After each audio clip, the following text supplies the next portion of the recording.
राज्य सरकार कृषि और कृषक सशक्तिकरण विभाग में पूरण होगाकू जाउछि अनेक गुड़िए पद। एने ओडिशा कर्मचारी चयन आयोग ओएसएससी तरफरु एक विज्ञप्ति प्रकाश पाई। मोट 324 जन मृत्तिका संरक्षण संप्रसारण कार्यकर्ता को यही नियुक्ति दिज्व। नवेम्बर 27 रु एथिपाई आवेदन प्रक्रिया आरंभ हो डिसेम्बर 26 रे शेष होब।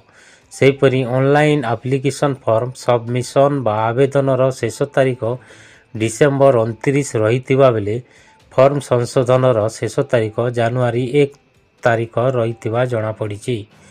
इच्छुक प्रार्थी माने ऑफिशियल वेबसाइट को जाई एही नियुक्तिर सविशेष तथ्य जानिपारिबे।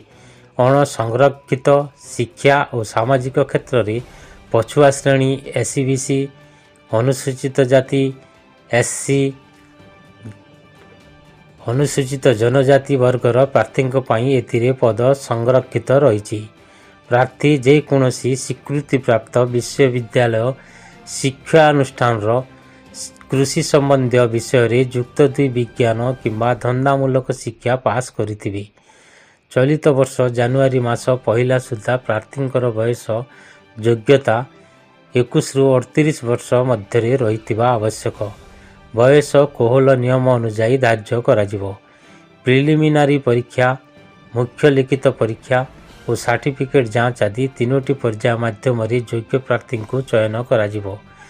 ओएसएससी रे आवेदन करिया पई प्रथमे यार ऑफिशियल वेबसाइट ossc.gov.in को जाई लॉगिन करी ऊपर क्लिक करंतु।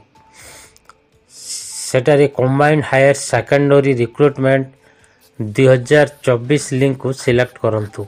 योग्य विवेचित हेबा परी OSSC CHSL apply online link को जानतु। या परी फॉर्म पूरण करिनियंतु।